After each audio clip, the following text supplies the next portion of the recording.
I'm Georgia, 32 female. I live in a city a few hours away from my childhood home, in a modest but comfortable apartment that I worked incredibly hard to afford. As a senior financial analyst for a major firm, my life is structured, logical, and built on the principle that you earn what you get. For years, I believed my family shared this value, at least on the surface. But my brother's upcoming college graduation was about to detonate a bomb of entitlement and delusion that would expose the rotten foundation my family was truly built on, forcing me to make a choice that would change our relationships forever. Before this story unfolds, I'd love to connect with you. Please let me know in the comments where you're watching from and what time it is in your corner of the world. It's amazing to see how far these stories can travel. The email arrived on a Tuesday afternoon, sandwiched between a quarterly earnings report and a memo about upcoming system upgrades. The subject line was deceptively simple. "Louis' graduation?" I smiled, expecting a standard Evite or a link to a photo album. My brother, Louis, was finally graduating from university with a degree in marketing. It had been a long 4 years, marked by what my parents lovingly called his creative approach to deadlines and what I privately saw as a profound lack of discipline. Still, graduation was a significant milestone, and I was genuinely proud that he'd made it to the finish line. I opened the email, my cursor hovering over what I assumed would be a PDF invitation. It wasn't. It was a link to a shared document titled Louis' Graduation Gift Registry. Curiosity piqued, I clicked. My smile slowly evaporated as the page loaded, replaced by a cold knot of disbelief in my stomach. This wasn't a registry. It was a ransom note disguised as a wish list. At the top of the list in bold, 24-point font was a Ducati Scrambler motorcycle. The price listed next to it was a staggering $15,000. I blinked, convinced my screen was glitching. Below that was a custom-built gaming PC from a boutique manufacturer, complete with dual monitors and every high-end peripheral imaginable, totaling just over $6,000. And for the grand finale, the third item was a Tag Heuer watch, a specific model that I knew retailed for close to $5,000. The total value of these three suggestions was over $26,000. At the bottom of the page, in a cheerful, almost mocking font, was a note. "For my biggest supporter and best big sister, Georgia, I know you'll want to get me something truly special to mark this huge achievement. Feel free to pick one, or if you're feeling extra generous, surprise me. Love, Louis." I pushed my chair back from my desk, the squeak of the wheels echoing the screeching halt in my brain. I read the list again, and a third time. It wasn't a joke.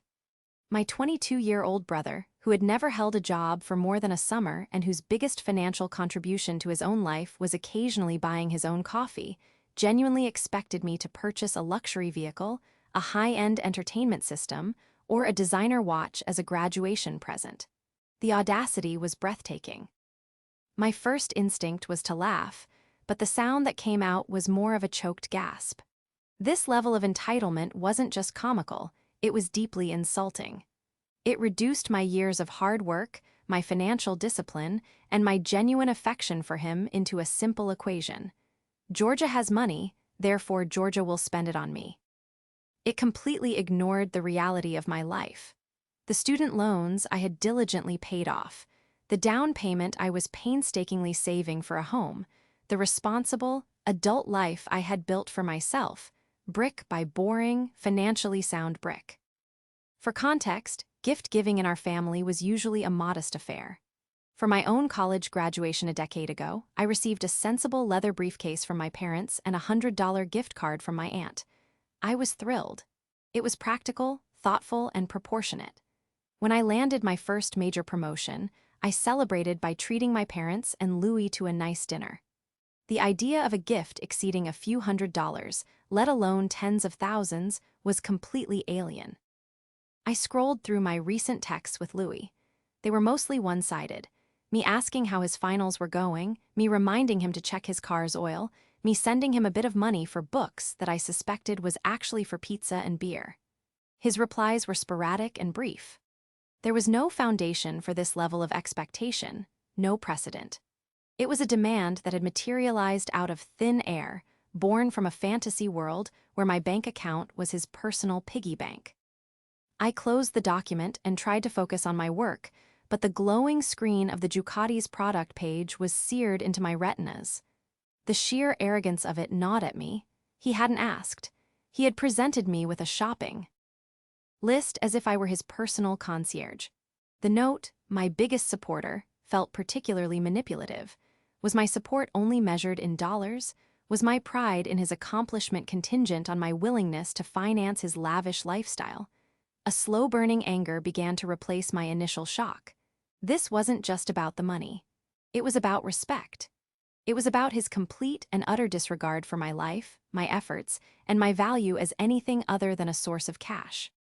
He saw my success not as something I had earned, but as a resource he was entitled to. That evening, I called my mom, Laura. I needed a reality check. "Mom, did you see the email Louis sent? The gift list?" I asked, trying to keep my tone neutral. Her reply was immediate and breezy. "Oh, yes, isn't it something? He's so excited. He's been dreaming of that motorcycle for ages."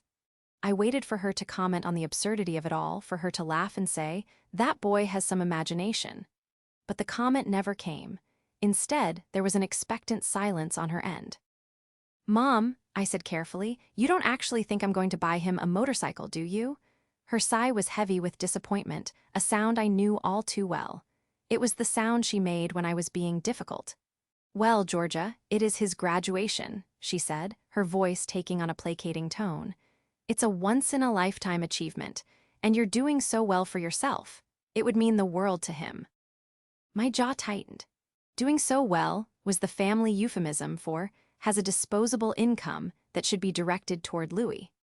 I explained calmly that a $26,000 gift was not only financially irresponsible, but also an inappropriate and entitled request. I told her I was planning on getting him a very generous and thoughtful gift, something that would actually help him start his new life, like a professional wardrobe for job interviews or a deposit for an apartment. Her response was chilling. "Don't be so practical, Georgia. Sometimes it's not about being practical, it's about making someone happy. Your brother deserves to be happy." The conversation went in circles for another 10 minutes. My logical points about finances and responsibility were met with emotional appeals about Louis's happiness and my supposed obligation as the successful older sibling. By the time I hung up, the cold knot in my stomach had hardened into a solid rock of dread. This wasn't just Louis's delusion. It was a shared family fantasy, and I was being cast as the uncooperative villain for refusing to play my part. The extravagant demand wasn't a starting point for negotiation. It was the price of admission to my family's good graces. The conversation with my mother left me unsettled for days. I tried to push it aside, telling myself that it was just my mom enabling Louis's latest whim, and that reality would eventually set in. I decided the best course of action was to speak to Louis directly, to have a calm, rational conversation, sister to brother. I would explain my financial situation, not that it was any of his business, but as a courtesy, and reiterate that while I was incredibly proud of him, a gift of that magnitude was out of the question. I would then present my alternative ideas, showing that I still wanted to celebrate his achievement in a meaningful way. I rehearsed the conversation in my head, planning my talking points to be gentle but firm. I wanted to handle this like an adult, to avoid a family blow-up over something so patently ridiculous. I gave him a call that Friday evening, hoping to catch him in a good mood before the weekend. He answered on the third ring, the sound of a video game blaring in the background. "Hey, did you decide?" he asked, his voice buzzing with an unnerving confidence. There was no hello, no how are you, just a direct transactional query. My carefully prepared speech deflated before I could even begin. "Decide what, Louis?" I asked, playing dumb for a moment. "The gift. The bike, the PC, the watch. I've been checking my email like crazy. Did you order one yet?" The sheer entitlement in his tone scraped against my last nerve. "Actually, that's what I'm calling about," I said, forcing my voice to remain steady. "Louis, I saw the list. And while I am so proud of you for graduating, I need you to understand that those items are, well, they're not realistic." I could hear him sigh dramatically over the phone, the sound of a petulant child. What do you mean, not realistic? You make tons of money. I saw your apartment on Instagram. It's nice. His justification, that my curated social media presence was proof of an infinite well of cash, was so absurd it almost made me laugh. Louis, my apartment is a one-bedroom rental that I budget for carefully. What I earn is for my life, my future, my responsibilities. It's not tons of money, sitting around waiting to be spent on luxury toys. I took a breath and tried to peeve. Tea to my constructive suggestions. I was thinking, though, I'd love to help you get set up for your career. We could go shopping for some really great suits for interviews, or I could give you the money for a security deposit and first month's rent on a great apartment in the city. He cut me off with a sharp, humorless laugh. Suits? Rent? Are you serious, Georgia? That's so boring. That's not a gift, that's an errand. I want something fun. I deserve something fun after 4 years of hard work. The phrase, hard work, was particularly galling. I knew for a fact that my parents had not only paid his full tuition, but had also given him a generous monthly allowance that covered all his living expenses. His hard work had been attending classes, something millions of students do, while also juggling part-time jobs and mounting debt. I, on the other hand, had worked 2 jobs throughout college to minimize my loans that I had only just finished paying off last year. The inequity of it all stung sharply. You don't deserve a $15,000 motorcycle, Louis, I said, my voice losing its gentle edge. You're 22 years old with no job and no income. A gift like that isn't just extravagant, it's irresponsible. It sets a completely unrealistic precedent for your life. That's when he snapped. The entitled confidence in his voice curdled into raw, unfiltered fury. Unbelievable. I knew you'd be like this. You're so selfish, Georgia. You always have been. You have all this money and you just hoard it. You can't stand to see anyone else, especially me, have something nice. The accusations were so baseless they left me speechless. I, who had sent him money every time he hinted at being short, who had edited his term papers, who had driven hours to help him move into his dorm. I was selfish. What are you talking about? I finally managed to say. That's not fair and it's not true. His voice rose to a yell, the video game sounds in the background ceasing as he gave me his full, furious attention. It is true. Mom and Dad said you'd probably be difficult about this. They said you're too obsessed with money. The betrayal hit me like a physical blow. It wasn't just Louis. My parents were actively feeding his delusion, painting me as the stingy, money-obsessed villain behind my back. They were managing his expectations not by grounding him in reality, but by preemptively blaming me for failing to meet his fantastical demands. So you all discussed this, I asked, my voice dangerously quiet. You, Mom, and Dad all decided that I was the designated benefactor for this ridiculous shopping spree. We talked about how much it would mean to me, he shouted, and how you're the only one who could make it happen, but clearly you don't care. Then came the ultimatum, the words that would echo in my mind for weeks to come. You know what? If you can't be bothered to get me a real gift, a gift that shows you actually care, then don't even bother showing up to my graduation party. Seriously, just stay home. I don't want your boring, practical gift or your judgmental attitude there. The line went silent for a moment before he added a final, vicious twist of the knife. I'll just tell everyone you were too busy with work. It's what you care about most anyway. And then he hung up. I stood in my silent apartment, the phone still pressed to my ear, listening to the dial tone. He had taken my pride in him, my genuine desire to celebrate, and twisted it into a transaction. And when I refused to pay his price, he had not just uninvited me, he had disowned me from the celebration entirely. The message was crystal clear. My presence was conditional. My worth as a sister was tied directly to my willingness to bankroll his fantasies. If I wasn't going to show up with a motorcycle, then I wasn't welcome at all. A profound sense of cold clarity washed over me, extinguishing the last embers of my anger and leaving behind a resolute calm.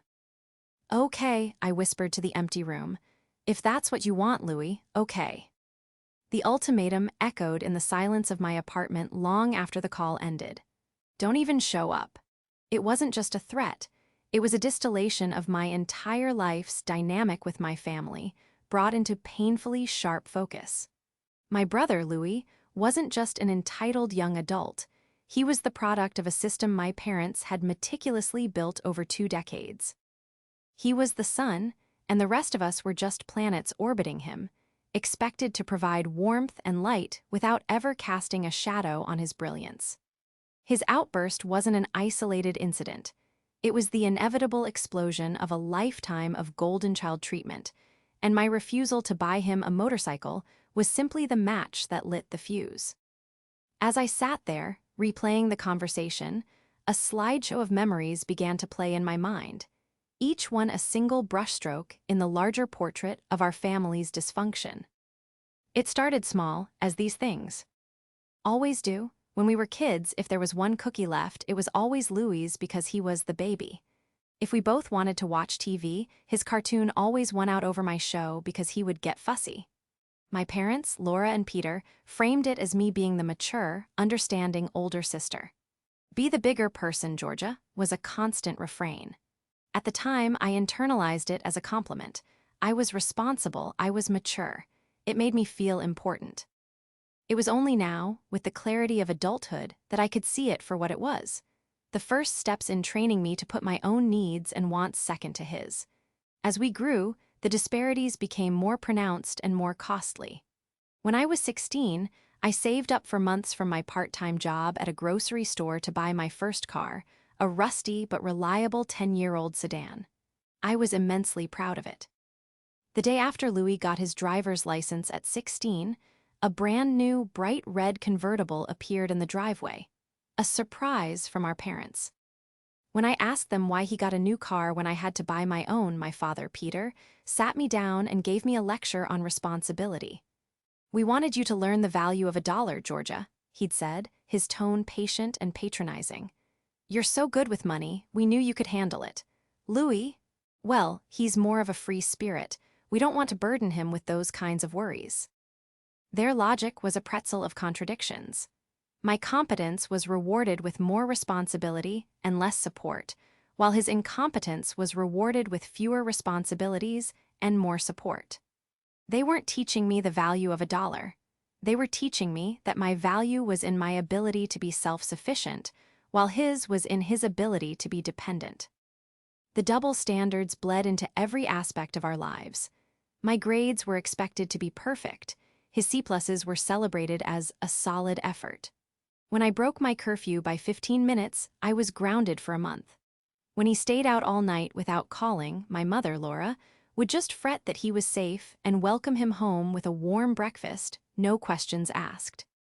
The message was clear and consistent. I was held to a standard of adult accountability, while he was allowed to exist in a consequence-free bubble of perpetual childhood. They weren't raising 2 children, they were raising a responsible adult and her lifelong dependent. The most significant disparity, however, came when it was time for college. I had my heart set on a private university with a renowned business program. I was accepted, but the tuition was steep. My parents sat me down for another one of their serious talks. They told me that while they were proud, they could only afford to contribute a small fraction of the cost. The rest, they explained, would have to be covered by scholarships and loans. "It's an investment in your future, honey," my dad had said. "You'll be motivated to work harder knowing you're paying for it yourself." So that's what I did. I applied for every scholarship I could find, I worked 2 campus jobs, and I took out substantial student loans. I graduated with honors, a great job offer, and tens of thousands of dollars in debt that would take me the better part of a decade to pay off.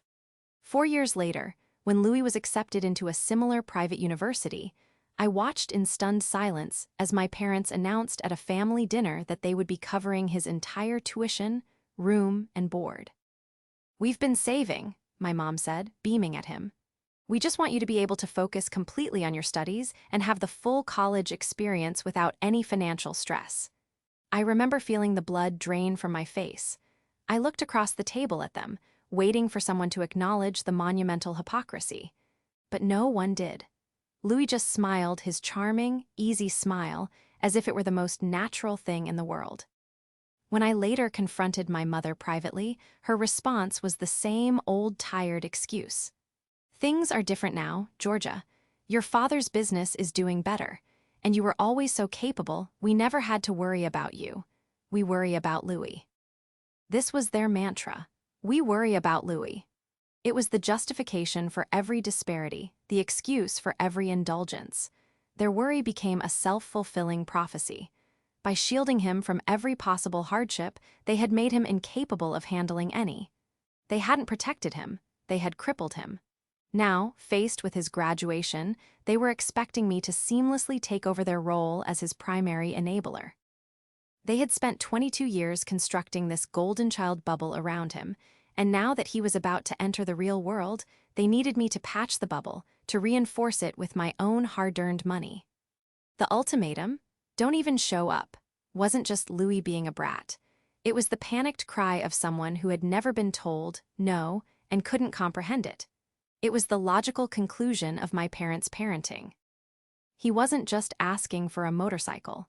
He was demanding the continuation of a service he had been provided his entire life. And my refusal wasn't just about a gift. It was a threat to the entire ecosystem of entitlement they had so carefully cultivated. In the week following the ultimatum, a suffocating silence fell between me and my family. No calls, no texts, not even a passive-aggressive email forward from my mom. It was as if by refusing to participate in the Buy Louis a Ducati fund, I had ceased to exist. The silence gave me time to think, to really process the deep-seated injustice of it all. The memory of my parents paying for Louis's entire education while I drowned in student loans became a focal point of my anger. It was the single greatest monetary example of their blatant favoritism, and the more I thought about it, the more something felt off. My father's small business had always been modestly successful, but it wasn't a goldmine. The idea that it had suddenly become so profitable in the 4 years between my college start and Louis's seemed improbable. My parents were comfortable, not wealthy. Paying over $200,000 in cash for a private university education would have been a significant, if not impossible, stretch for them. A nagging suspicion, one I had buried deep down for years, began to surface. I had always been meticulous with my own finances, a trait born out of necessity. I kept records of everything. Driven by a new, cold sense of purpose, I went to the filing cabinet in my home office and started digging through old boxes of paperwork. I was looking for my original college acceptance letters and the financial aid documents my parents and I had filled out together all those years ago. It took me the better part of an hour, but I finally found the folder. My hands trembled slightly as I pulled out the FAFSA forms and the financial statements we had submitted.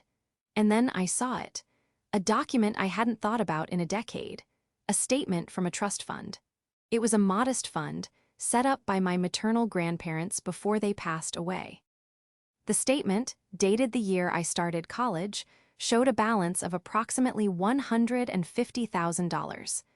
The trust had been established for the education and well-being of their grandchildren, plural, me and Louis. I stared at the paper, my blood turning to ice. I remembered this now. Vaguely. My parents had told me about the fund, but they had framed it as something much smaller, a little nest egg that would help out a bit with expenses down the road. They had never disclosed the full amount. They had used a small portion of it to cover my first semester's deposit, framing it as their own contribution, and then told me the rest would need to be saved for emergencies. The vast majority of my education, they had insisted, had to be funded by me. I felt a wave of nausea. I scrambled back to my computer and logged into my old student loan portal. I pulled up the disbursement dates. Then I did something I had never felt the need to do before. I searched the public property records for my parents' address. I looked at their mortgage history. A new mortgage had been taken out the year I started college. Not a large one, but significant. It was a home equity line of credit. Why would they take out a loan against their house if they were sitting on a 6-figure trust fund meant for my education? The pieces began to click into place, forming a picture so ugly and deceitful it took my breath away. They hadn't saved up for Louis's tuition. They hadn't had a sudden business windfall. They had used my half of the inheritance to pay for his entire college experience. They had let me saddle myself with crushing debt, working myself to exhaustion for 4 years, all while his education fund, my education fund, sat in an account, waiting for the golden child to be ready for it. They had lied.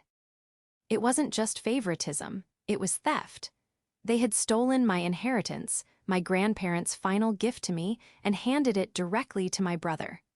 The lie was staggering in its cruelty. They had watched me struggle, listened to me worry about my loan payments, and offered platitudes about building character, all while knowing they were the architects of my struggle. Their excuse that I was so capable was no longer just a poor justification for inequality. It was the cynical rationale for their fraud. They exploited my competence and my trust to finance his pampered life. My anger was a white-hot flame now, burning away any remaining sentimentality or misplaced sense of familial duty. This was no longer about a motorcycle or a graduation party. This was about a decade of deception and financial manipulation. I needed undeniable proof. My Aunt Maria, my mom's sister, had been the co-executor of my grandparents' will. She was a no-nonsense high school teacher, the one person in the family who seemed immune to Louis's charm and my parents' narrative. Our relationship had always been good, based on a mutual, unspoken understanding of the family dynamics. I picked up the phone and called her. "Aunt Maria," I said, my voice tight with emotion, "I need to ask you a question about Grandma and Grandpa's will, about the educational trust they set up for me and Louis." There was a pause on the other end of the line. "Georgia, what's wrong? You sound upset." I took a deep, shaky breath and laid it all out. The tuition disparity, the document I'd found, my suspicion about what they had done with the money.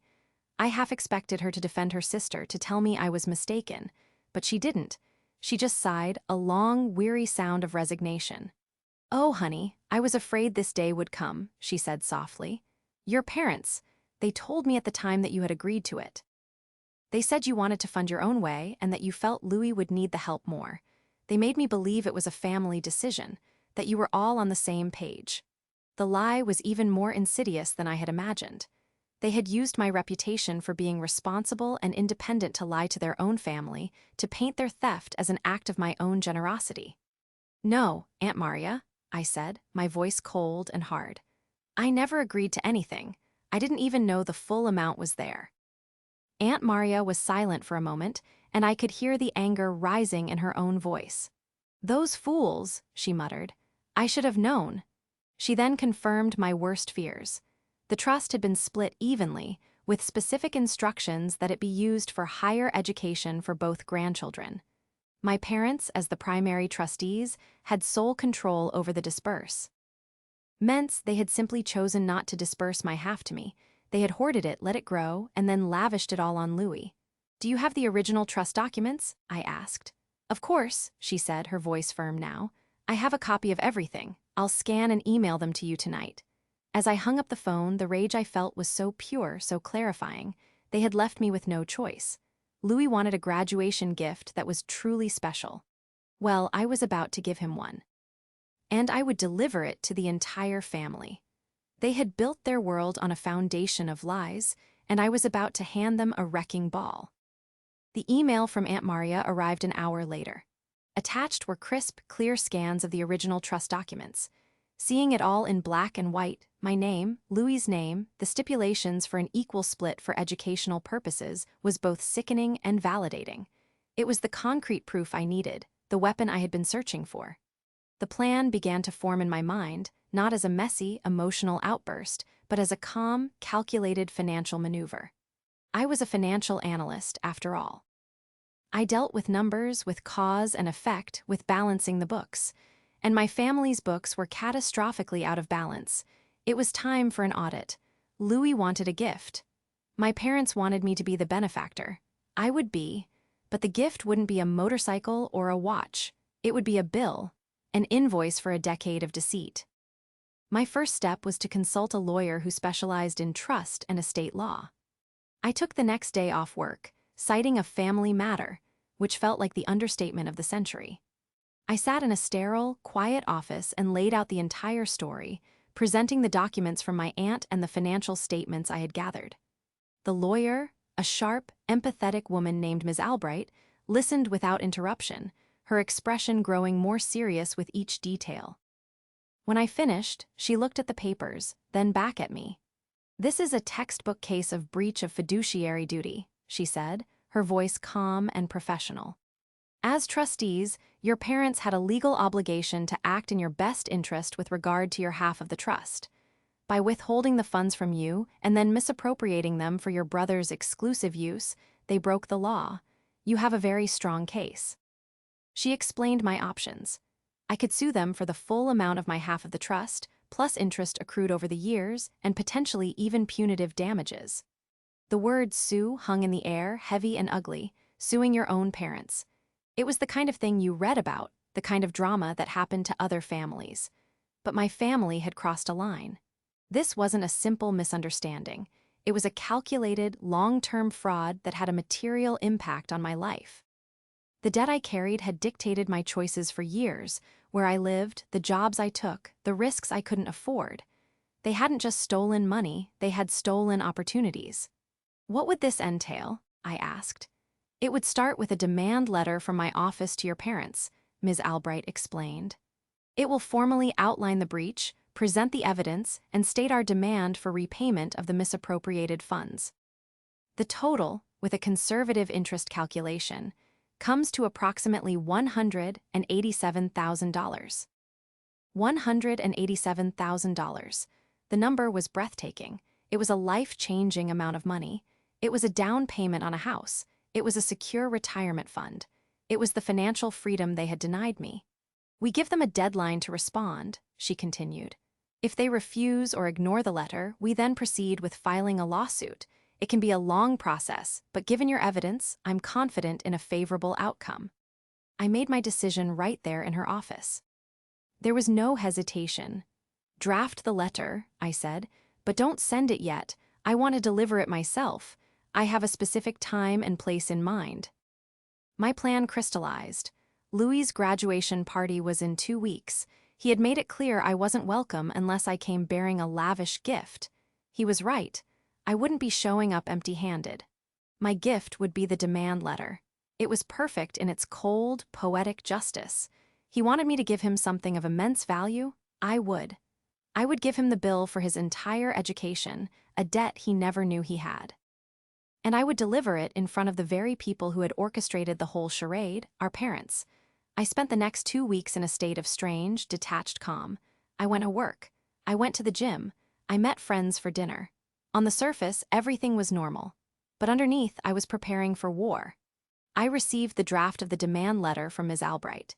It was 3 pages of dense, terrifying legalese detailing my parents' transgressions in unflinching detail. It was perfect. I printed 3 copies and placed them in 3 separate high-quality linen envelopes. One for Louis, one for my mother, and one for my father. For Louis's envelope, I also included a cover letter. I wrote it carefully, my words devoid of anger or emotion. It was simple and direct. "Louis," it began, "you asked for a graduation gift that was truly special. You were upset that I was only willing to offer you a boring, practical gift like rent money or professional clothing. You were right to expect more from me, so I have decided to give you this instead. This is the gift of truth and the gift of responsibility. Enclosed, you will find an invoice for your college education, which was paid for with my inheritance. Congratulations on your graduation. Welcome to the real world." I also printed out the key pages from the trust document, the ones that clearly stated the 50-50 split. I included a copy in each envelope. This would not be a case of my word against theirs. It would be my word, my lawyer's word, and my grandparents' words, all against their lies. The day of the party arrived. It was a Saturday. I knew the celebration was being held at my parents' house, a big backyard barbecue for all their friends and family. My absence, I knew, would be a topic of conversation. My parents would spin their tale of the ungrateful, work-obsessed daughter who couldn't be bothered to show up for her own brother. Louis would play the part of the wounded, neglected sibling. They would have built the narrative all afternoon, cementing my role as the family villain. I had no intention of crashing the party. That would be messy, emotional. My plan was more precise. I waited until 7 p.m. when I knew the party would be in full swing. I dressed not in party attire, but in a sharp business suit. I looked like I had just come from a board meeting. I drove to my parents' house, the 3 envelopes sitting on the passenger seat like sleeping predators. I wasn't going to the party. I was going to the aftermath. I parked my car down the street from my parents' house, out of sight of the party guests. The familiar sounds of laughter and upbeat music drifted through the warm evening air, a stark contrast to the cold purpose that had settled deep in my bones. I could picture the scene perfectly. My father, Peter, manning the grill, telling a story a little too loudly. My mother, Laura, flitting between guests, making sure everyone's glass was full, and Louis, the man of the hour, holding court, soaking in the praise and attention like a sunflower tracking the sun. They would all be performing their roles in the happy family play they had written for themselves. For a fleeting moment, a pang of sadness hit me. This was my family. These were the sounds of a celebration I should have been a part of, but the feeling was quickly replaced by a wave of cold resolve. The happiness in that backyard was built on a foundation of lies, lies that had directly and negatively impacted my life. I wasn't destroying their happiness. I was exposing the fiction they had been living. I waited. My plan required patience and precise timing. I didn't want a public screaming match. I didn't want to cause a scene in front of dozens of extended family members and friends. My confrontation was meant for an audience of 3. At around 9:30 p.m., I saw the first cars begin to leave. The music softened, and the bright flood of laughter became a more subdued murmur. This was my window. I got out of my car, the 3 crisp envelopes in my hand, and walked up the familiar driveway. I didn't go to the backyard.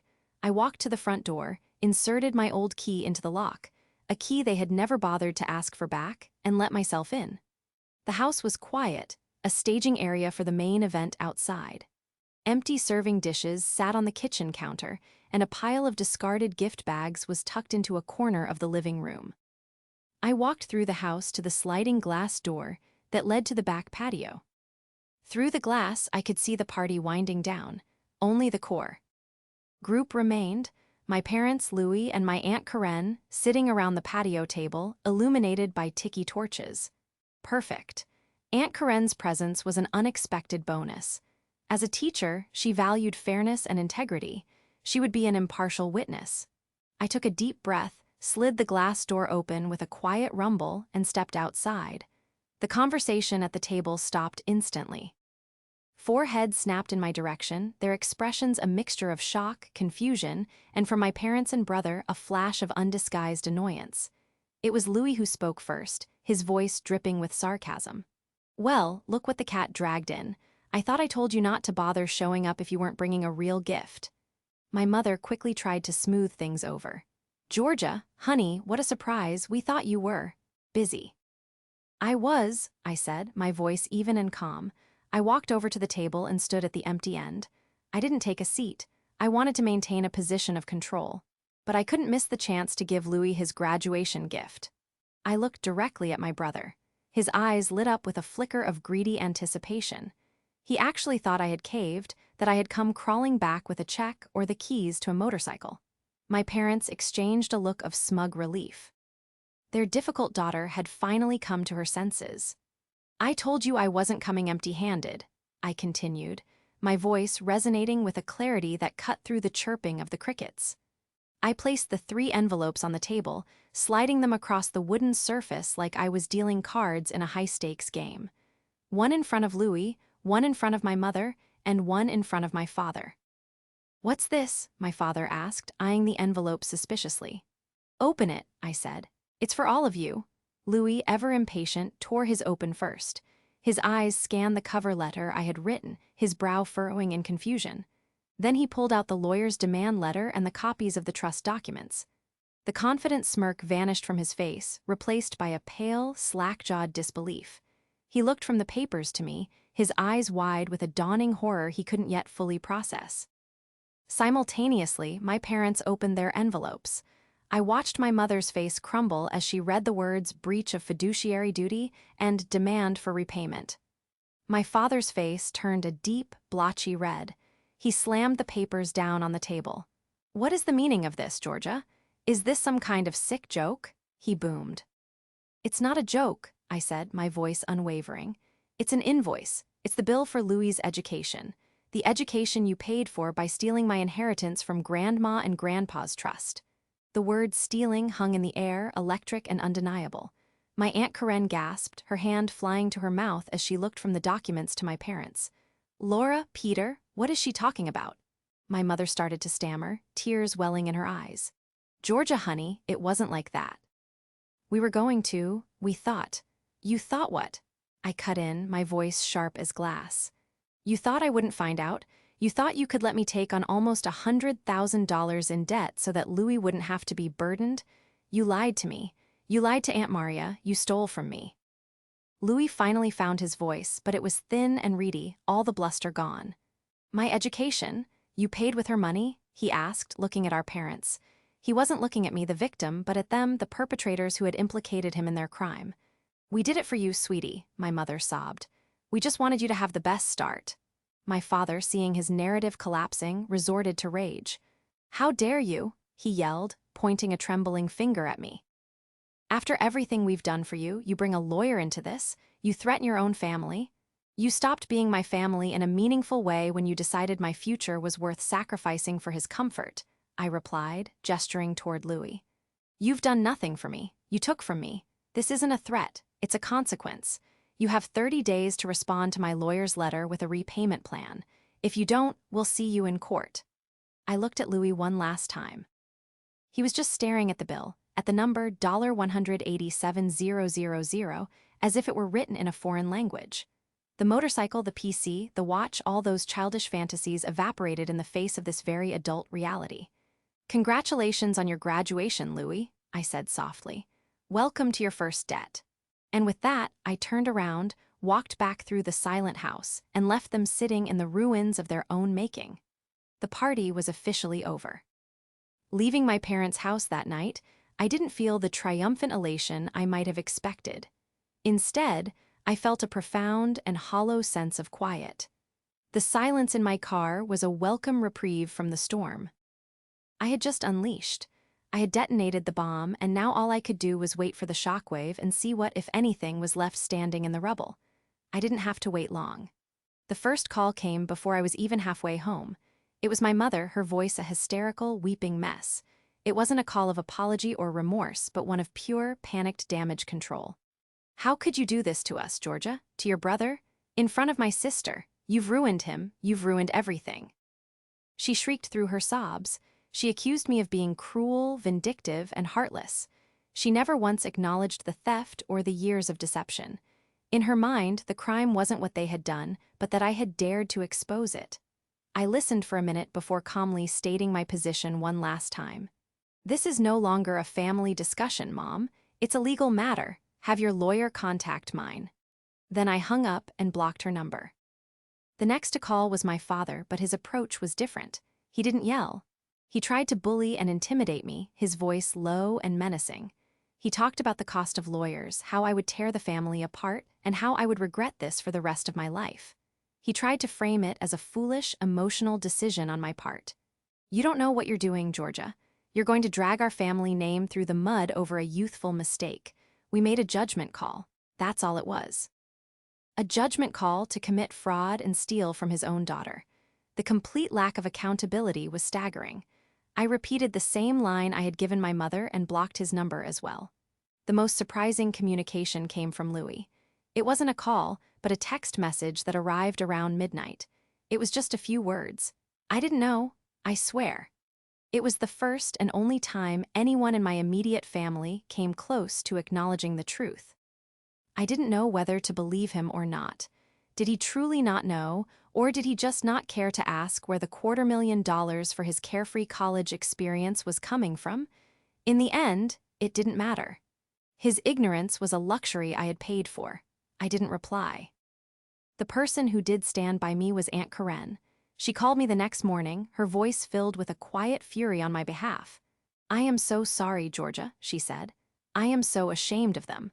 What they did to you is unforgivable. I read every word of those documents after you left. There's no excuse. She told me she had confronted my parents after I left, and it had devolved into the worst fight of their lives. They had tried to paint her as a traitor for siding with me. Her support was a lifeline in that tumultuous period, a reminder that not everyone in my family was morally bankrupt. As predicted, my parents missed the 30-day deadline to respond to the demand letter. Their arrogance, it seemed, outweighed their legal peril. So Ms. Albright did exactly as she said she would. She filed the lawsuit. The moment it became a public court filing, the illusion of our happy family was shattered for good. News travels fast in a small community. My parents, who had always been so concerned with appearances, were suddenly facing public humiliation. Their friends, their neighbors, everyone knew. The legal battle was long, ugly, and expensive for them. They hired a lawyer who tried to argue that it was all a misunderstanding, that the funds were managed with the family's best interests at heart. But the documents didn't lie. My grandparents' wishes were crystal clear. The fraud was undeniable. About 6 months into the proceedings, their lawyer advised them to settle. They had no case, and going to trial would only result in a larger judgment against them, including my legal fees. They fought it, of course. They dragged their feet. They made lowball offers. But Ms. Albright was relentless. In the end, they were forced to take out a massive mortgage on their house. The house they had leveraged to pay for my college in the first place, oh, the irony, and sell off a significant portion of their retirement investments to pay the settlement. I received a wire transfer for $175,000, a slightly lower amount to avoid a drawn-out trial, a compromise I was willing to make to finally close the chapter. The money in my bank account felt strange. It wasn't a lottery win, it was a reclamation. It was justice. I used a large portion of it as a down payment on a small house of my own, something that would have taken me another 5 years to save for. The rest I invested wisely, securing a future that they had tried to take from me. My relationship with my parents is non-existent. I haven't spoken to them since the night of the party. From what I hear from Aunt Karen, they are financially and socially humbled. They live a much more modest life, their retirement plans severely curtailed. They blame me entirely, of course, casting themselves as the victims of a vengeful daughter. As for Louis, the reality of the situation forced him to do something he had never done before: get a job. A real, entry-level marketing job with a starting salary that didn't even come close to supporting the lifestyle he felt he deserved. The last I heard, he was living with 2 roommates and complaining constantly about his boss. He has to pay rent now. He has to buy his own groceries. He never got his motorcycle. He never got his watch. Instead, he got the one gift my parents had never thought to give him: the burden of reality. It's a heavy gift, and I suspect he'll be carrying it for the rest of his life. I don't feel anger anymore, just a quiet, detached peace. I chose myself. I chose my future. I balanced the books. And in doing so, I finally gave my entire family the one thing they all desperately needed: a consequence.